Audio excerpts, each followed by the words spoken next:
Hello बच्चों, आज मैं अभिषेक आपका मैथ्स मित्र क्लास 10th के लीनियर इक्वेशन के वर्डिंग प्रॉब्लम्स के कुछ और क्वेश्चनों के साथ।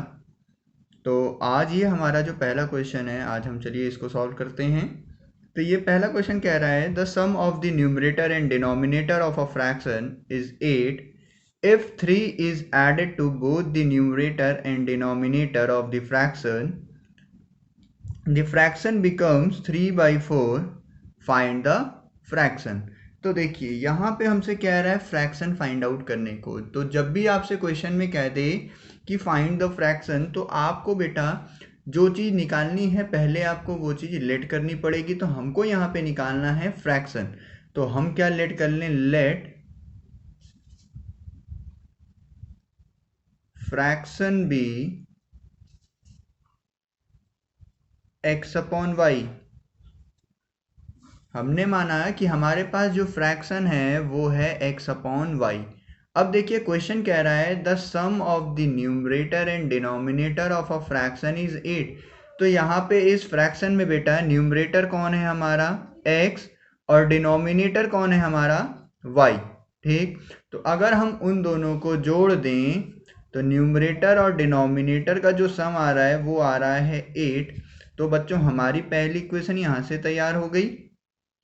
ठीक, फिर कह रहा है if 3 is added to both the numerator and denominator the fraction becomes 3/4। कह रहा है कि अगर हम फ्रैक्शन के न्यूमरेटर में 3 को ऐड कर दें और डिनोमिनेटर में 3 को ऐड कर दें, मतलब न्यूमरेटर में हमने 3 ऐड किया और डिनोमिनेटर में हमने 3 ऐड किया, तो जो फ्रैक्शन है वो हो गया बच्चों 3/4। ठीक, हमने न्यूमरेटर में 3 को ऐड किया और डिनोमिनेटर में 3 को ऐड किया, तो हमारा फ्रैक्शन हो गया बच्चों 3/4।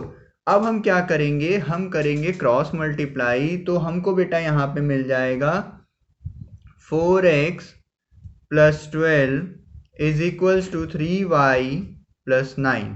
ठीक, तो यहाँ से हमको मिल गया बच्चों 4x, 3y हमारा 4x की तरफ आ जाएगा तो आ जाएगा -3y = 12 हमारा 9 की तरफ जाएगा तो बचेगा -3। और ये हमारी इक्वेशन नंबर 2 तैयार हो गई है। अब हम यहाँ से क्या करें, हम एलिमिनेशन मेथड लगाएंगे। तो हम क्या दें बेटा, इक्वेशन नंबर 1 में हम दोनों इक्वेशन 1 और 2 में से एलिमिनेशन मेथड के थ्रू हम y को एलिमिनेट करने जा रहे हैं। तो हमको y के कोफिशिएंट्स को इक्वल भी करना पड़ेगा। तो यहाँ पे y के कोफिशिएंट है 1 और यहाँ पे कोफिशिएंट है 3। तो हमको इसमें 3 का अगर हम मल्टीप्लाई कर दें तो दोनों कोफिशिएंट बराबर हो जाएंगे। तो इक्वेशन नंबर 3 में हम मल्टीप्लाई कर दे 3 का और इक्वेशन नंबर 2 हमारा एज इट इज रह जाएगा। फिर उसके बाद इन दोनों इक्वेशंस के बीच में एक साइन लगेगा, प्लस या माइनस में से कोई एक साइन लगेगा। तो वो साइन कौन सा होगा देखते हैं।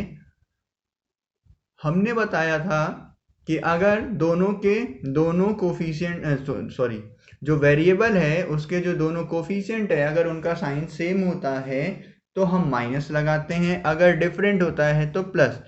तो यहाँ पे डिफरेंट साइन है तो हम लगा देंगे प्लस। तो ये हो जाएगा, अगर हम इक्वेशन नंबर 1 में 3 का मल्टीप्लाई करें तो हो जाएगा 3x + 3y = 24। And second equation हमारी एज इट इज बेटा रख दी जाएगी 4x - 3y = -3।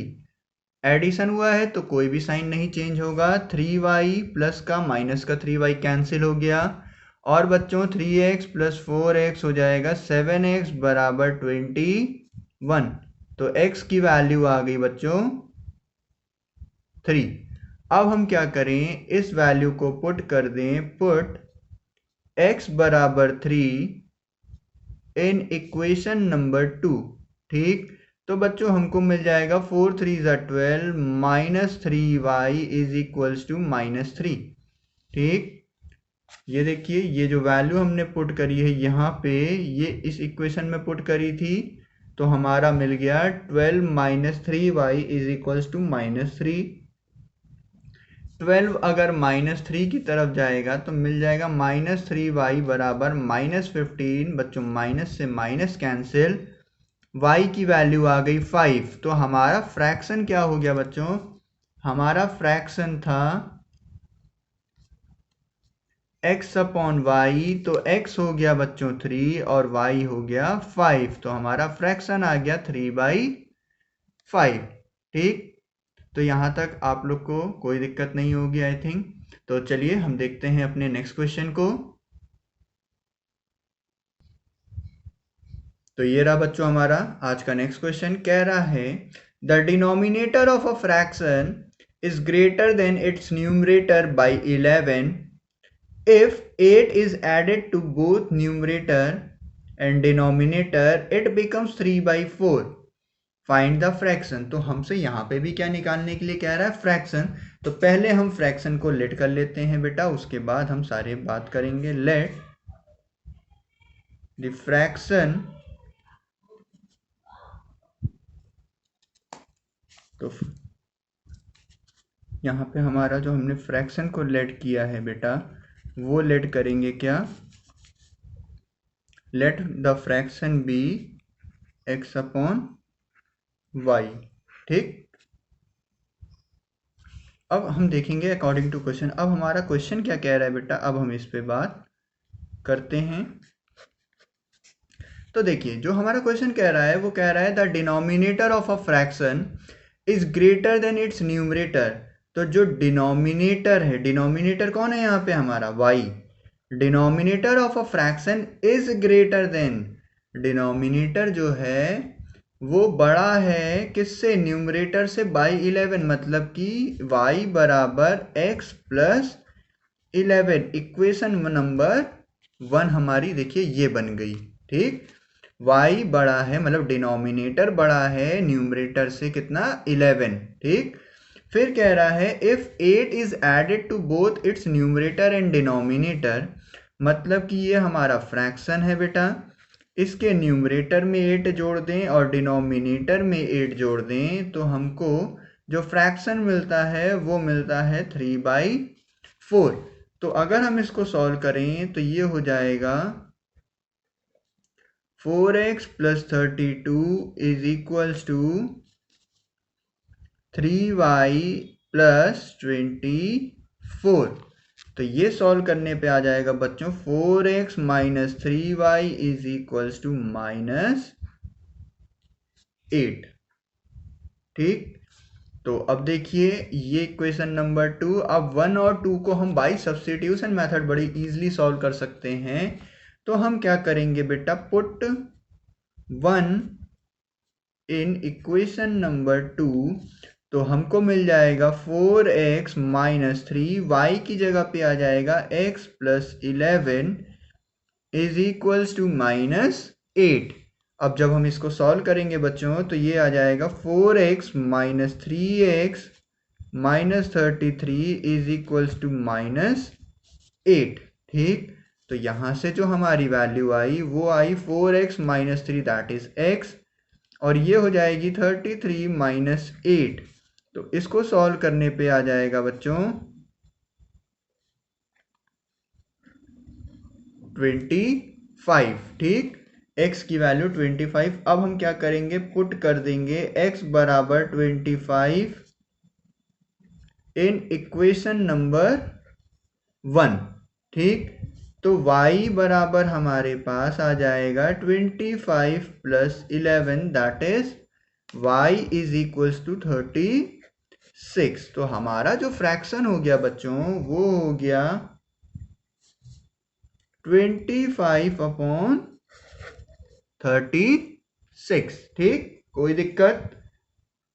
समझ में आ रहा होगा आप लोगों को बच्चों। अगर नहीं आ रहा होगा तो आप लोग मेरे को व्हाट्सएप पे डीएम कर सकते हो, मैसेज करके वहाँ पे अपने डाउट्स को क्लियर कर सकते हो। ठीक, या इंस्टाग्राम पे फॉलो करके भी मेरे को वहाँ पे भी आप लोग मैसेज कर सकते हो और अपने डाउट्स को क्लियर कर सकते हो। ठीक, तो चलिए देखते हैं आज का नेक्स्ट क्वेश्चन। तो ये रहा बच्चों हमारा आज का नेक्स्ट क्वेश्चन। कह रहा है the length of a room exceeds its breadth by 3 meters if the length is increased by 3 meter and the breadth is decreased by 2 meter, the area remains the same.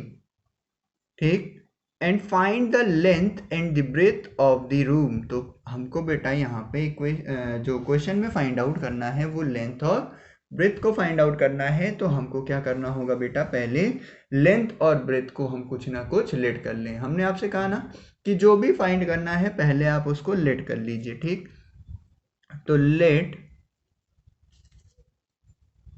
The length be L and breadth be B. ठीक, कोई दिक्कत?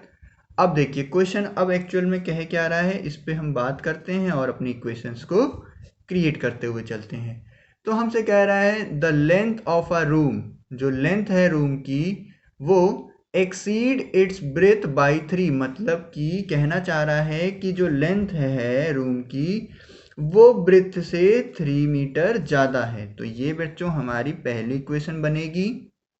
ठीक, फिर कह रहा है if the length is increased by 3 and the breadth is decreased by 2 meters, the area remains the same। मतलब कि बच्चों समझिएगा, कह रहा है कि अगर हम लेंथ में 3 इंक्रीज कर दें और ब्रेथ में 2 डिक्रीज कर दें तो जो इसका एरिया है, तो एरिया ऑफ रेक्टेंगल क्या होता है, L इंटू बी। तो लेंथ इस समय हो गई L प्लस 3 क्योंकि उसने बोला लेंथ को 3 बढ़ा देते हैं, और ब्रेथ हो गया B माइनस 2 क्योंकि उसने बोला ब्रेथ को हम 2 कम कर देते हैं। तो एरिया हो गया L इंटू बी, और पुराना एरिया क्या हो जाएगा, ओरिजिनली में हमने लेंथ मानी थी L और ब्रेथ था B, तो ओरिजिनल में बेटा ये हो जाएगा L इंटू बी। अगर हम इसको सॉल्व करते हैं बच्चों तो आएगा LB plus 3B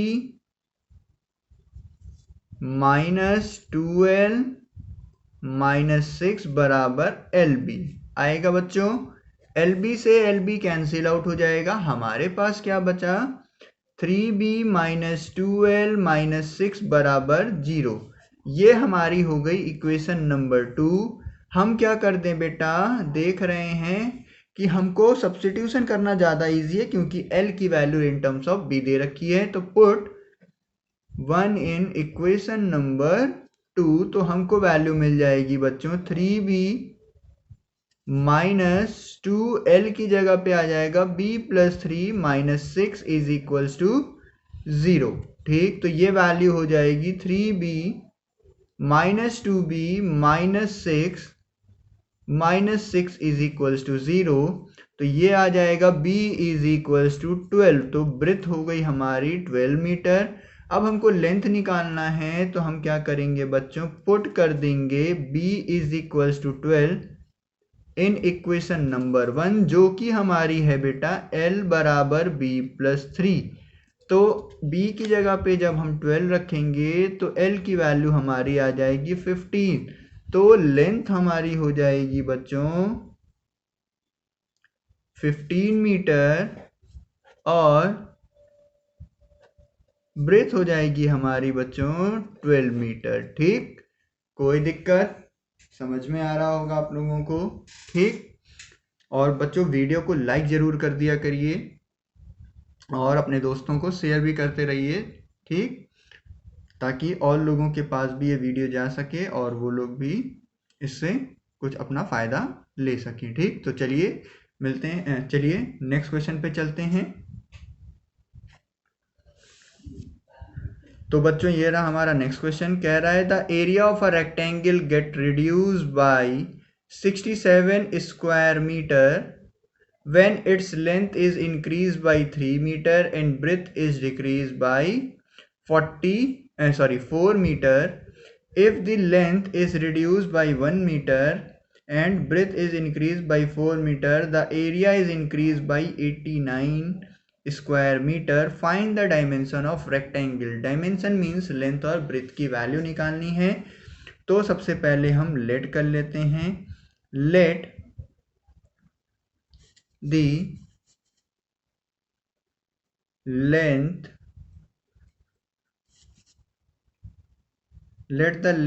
be L and breadth be B.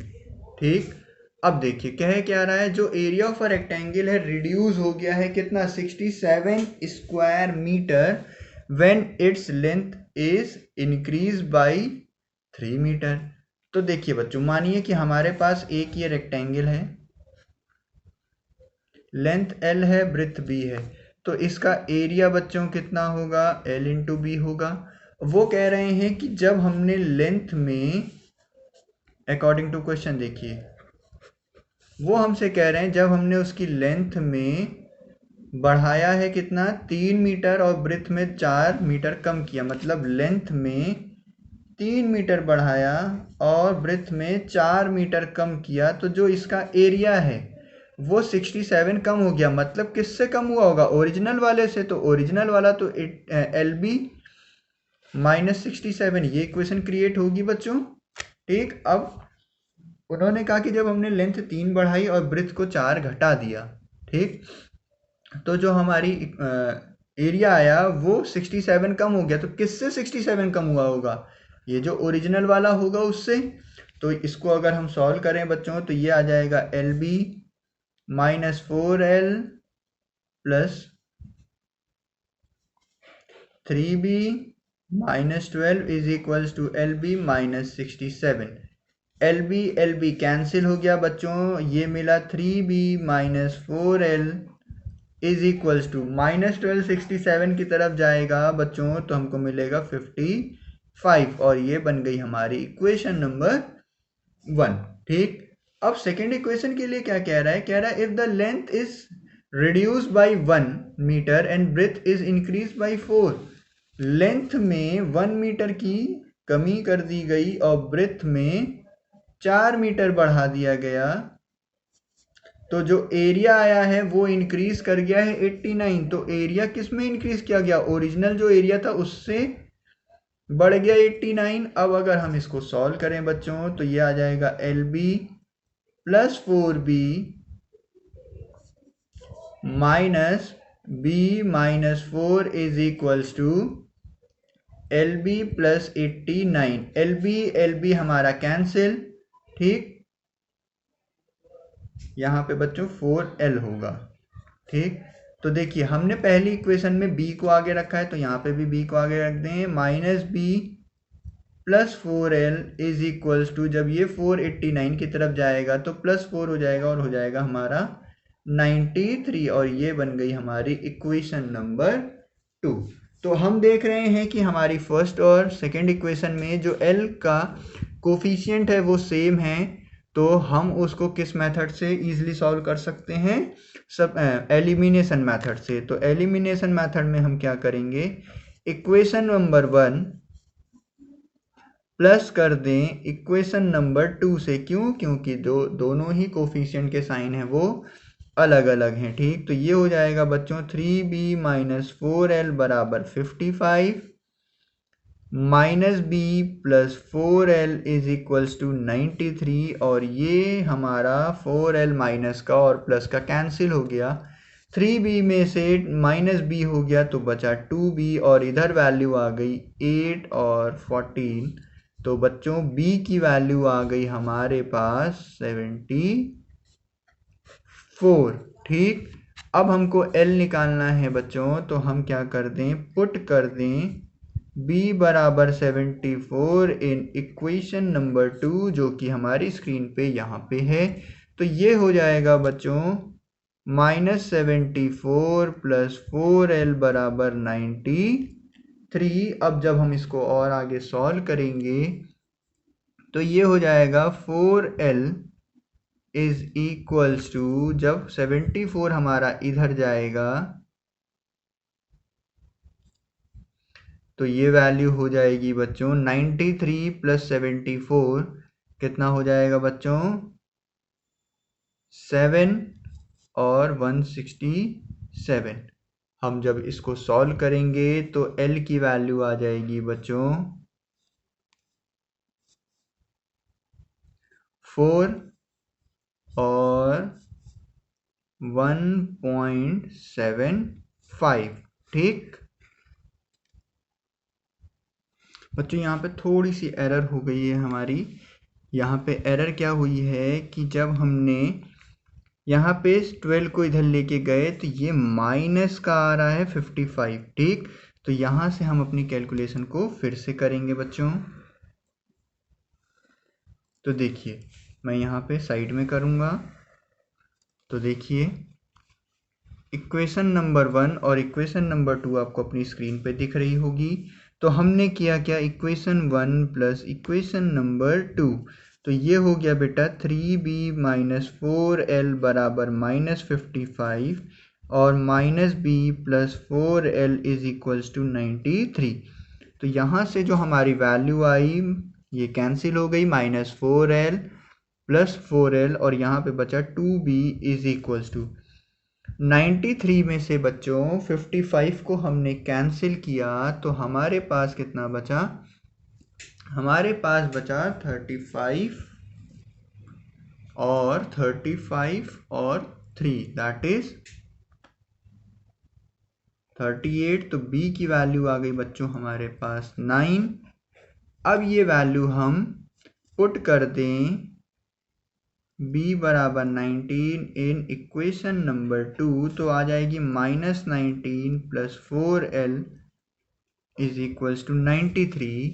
तो 4l की वैल्यू बेटा जब 19 इधर जाएगा तो हो जाएगी बच्चों कितनी, 112।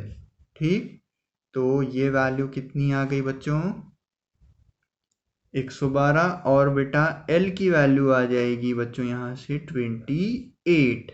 ठीक, तो हमारी जो लेंथ हो गई वो हो गई 28 मीटर और जो ब्रेथ हो गई वो हो गई 90 मीटर। ठीक, तो चलिए देखते हैं नेक्स्ट क्वेश्चन। तो ये रहा बच्चों हमारा आज का नेक्स्ट क्वेश्चन। कह रहा है point A and B are 70 kilometre apart on a highway. A car starts from A and another car starts from B simultaneously. If they travel in the same direction, they meet in 7 hours. But if they travel towards each other, they meet in 1 hour. Find the speed of each car. तो देखिए बच्चों, पहले तो हमको speed निकालनी है each car की। तो हम लेट कर लें कि जो कार A से चल रही है उसकी स्पीड x है। Let the speed of car from A be x kilometer per hour. Let the speed of car from B be y kilometre per hour. ठीक, अब देखिए क्वेश्चन क्या कह रहा है। अकॉर्डिंग टू क्वेश्चन अब हम चीज़ों को समझने की कोशिश करेंगे। क्वेश्चन हमसे कह रहा है कि दो पॉइंट हैं ए और बी जो कि 70 किलोमीटर की दूरी पर हैं हाईवे पे। तो ये हमने दो पॉइंट बना लिए जो कि 70 किलोमीटर की दूरी पर हैं। ठीक, फिर कह रहा है a car starts from A and another car starts from B if they travel in the same direction। तो देखो बच्चों केस 1 है हमारे पास और केस 1 हमारा क्या है कि car moves in same direction. ठीक, और जब वो मिल रही हैं तो उनको टाइम लग रहा है मिलने में 7 आवर्स का। तो देखो बच्चों अब क्या हुआ, कार ए भी इधर मूव कर रही है और कार बी भी इधर ए की तरफ मूव कर रही है और ए से बी तक की दूरी 70 किलोमीटर है। तो देखो बच्चों होगा क्या कि हम अगर यहाँ पे निकालें कि distance travel by car A in 7 hour. तो देखिए बच्चों, हम जैसा जानते हैं स्पीड बराबर होता है डिस्टेंस अपॉन टाइम, ठीक। तो डिस्टेंस बराबर हो जाएगा स्पीड इनटू टाइम। तो डिस्टेंस हमको निकालनी है कि कार ए के द्वारा जो 7 घंटे में करी जा रही है वो कितनी होगी। तो कार ए 7 आवर्स तक चल रही है और 7 आवर्स बाद मिल जा रही है, तो 7 आवर्स इंटू स्पीड क्या है x, तो 7x हो गई हमारी डिस्टेंस। और distance travel by car be in 7 hours वो हो जाएगी 7y। तो ये बताओ बच्चों कि कार ए जो है वो बी की तरफ जा रही है, मतलब कि कार ए जो है वो 70 किलोमीटर जब कवर कर लेगी, ज़्यादा जो डिस्टेंस है ये 70 किलोमीटर 7 घंटे में कवर कर पा रही होगी, मतलब कि ये 70 किलोमीटर ज़्यादा ट्रैवल कर रही होगी बी वाली कार से, तभी तो वो उसको पकड़ पाएगी, ठीक। तो देखिए, तो हमारी इक्वेशन बन जाएगी बच्चों 7x minus 7y is equals to 70, और जब हम इसको आगे सॉल्व करेंगे तो मिल जाएगी x minus y is equals to 10, और ये हो गई हमारी इक्वेशन नंबर 1, ठीक। अब देखिए हमारी जो सेकंड केस है वो कह रहा है if they travel in the same direction they meet in 7 hours. इस पे हमने बात कर ली। कह रहा है फिर but if they travels towards each other they meet in 1 hour, मतलब कि जब दोनों एक दूसरे के अपोजिट आ रहे होंगे। तो case 2 car moves in opposite direction, ठीक। तो अपोजिट डायरेक्शन की बात करें तो टाइम ले रहा है बच्चों 1 आवर, ठीक। तो इसका डायग्राम कुछ ऐसा होगा कि ए वाला इधर मूव कर रहा है और बी वाला इधर की तरफ, ठीक। और दोनों के बीच की डिस्टेंस 70 ही किलोमीटर है, ठीक। तो अब देखिए यहाँ पे बच्चों क्या हो जाएगा कि अगर हम बात करें कि डिस्टेंस ट्रैवल बाई कार ए, तो वो हो जाएगी बेटा कार ए कितने घंटे चली, 1 घंटे, और किस स्पीड से x, तो x हो जाएगी। और distance travel by car B वो हो जाएगी y, क्योंकि एक ही घंटे चली और y की स्पीड से चली, ठीक। अब देखिए जब दोनों एक दूसरे के तरफ जा रहे हैं तो मान लीजिए इस पॉइंट पे आके मिले, तो इधर से मान लीजिए a ने कुछ डिस्टेंस कवर करी, ठीक। मान लीजिए x डिस्टेंस कवर करी और इधर से b ने यहाँ तक y डिस्टेंस कवर करी, तो दोनों ने कुल मिलाकर के 70 किलोमीटर्स कवर किया कि नहीं किया। तो हमारी इक्वेशन बन जाएगी x प्लस वाई बराबर 70, और ये हो गई हमारी इक्वेशन नंबर 2। अब 1 और 2 को अगर हमको सॉल्व करना हो तो हम क्या करें, डायरेक्टली इन दोनों इक्वेशंस को हम बच्चों ऐड कर दें, तो हमारा y वाला टर्म कैंसिल होता हुआ दिख रहा है। तो करेंगे equation number 1 plus equation number 2, तो ये हो जाएगा x माइनस वाई बराबर 10 और x प्लस वाई बराबर 70। तो यहाँ से y कैंसिल, 2x की वैल्यू 80 और यहाँ से हमको x की वैल्यू मिल गई 40, ठीक। अब हम क्या करें बच्चों, पुट कर दें x बराबर 40 इन इक्वेशन नंबर 2, तो ये हो जाएगा 40 प्लस वाई बराबर 70, तो y की वैल्यू आ गई 30, ठीक।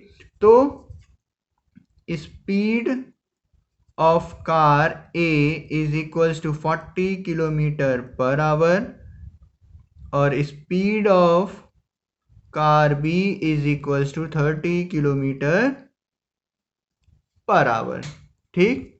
कोई दिक्कत, यहाँ तक आप लोग को आई होप कि समझ में आया होगा, ठीक। और बच्चों वीडियो को लाइक करना ना भूलें और शेयर भी करें, और जिन बच्चों ने चैनल को सब्सक्राइब नहीं किया है वो लोग चैनल को सब्सक्राइब भी करें। तो चलिए मिलते हैं और क्वेश्चंस के साथ नेक्स्ट क्लास में, और नेक्स्ट क्लास हमारी लीनियर की लास्ट क्लास होगी, फिर उसके बाद हम नया टॉपिक स्टार्ट कर देंगे, ठीक। तो चलिए मिलते हैं नेक्स्ट क्लास में आप लोगों से बच्चों।